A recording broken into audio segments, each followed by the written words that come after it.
പ്രിയമുള്ളവരെ, ഞാനൊരു കാര്യം സൂചിപ്പിക്കാനാണ് ഈ വീഡിയോയിൽ വന്നത്. നമ്മുടെ മുരിങ്ങക്കായുടെ കാര്യം പറയാനാണ്. എനിക്ക് ഇന്നലെ ഒരു പറ്റി. വേറൊന്നുമല്ല, ഞാൻ കുറച്ച് പച്ചക്കറി വാങ്ങാൻ പച്ചക്കറി കടയിൽ പോയി. ഒരു 1/2 കിലോ മുരിങ്ങക്കായും മറ്റ് പച്ചക്കറി സാധനങ്ങളൊക്കെ ഓർഡർ ചെയ്തു. കച്ചവടക്കാരൻ 1/2 കിലോ മുരിങ്ങക്ക എന്ന് പറഞ്ഞപ്പോൾ എൻ്റെ മുഖത്തേക്ക് ഒന്ന് നോക്കി. കാരണം സാധാരണക്കാരനാരും 1/2 കിലോ മുരിങ്ങക്ക വാങ്ങുകയില്ല എന്ന് കച്ചവടക്കാരന് മനസ്സിലായിട്ടുണ്ടാവും. അദ്ദേഹം എന്നോട് പറഞ്ഞു, മുരിങ്ങക്കായ്ക്ക് 550 രൂപയാണ് വിലയെന്ന്. ഞാൻ ഞെട്ടിപ്പോയി.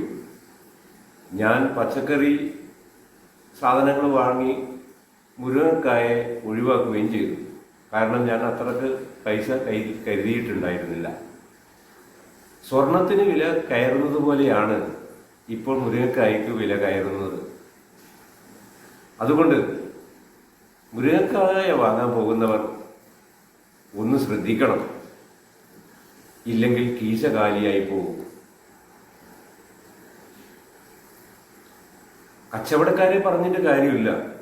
കാരണം തമിഴ്നാട്ടിലും കർണാടകത്തിലും ഒക്കെ മുരിങ്ങക്കായക്ക് വൻ വിലയാണത്രേ.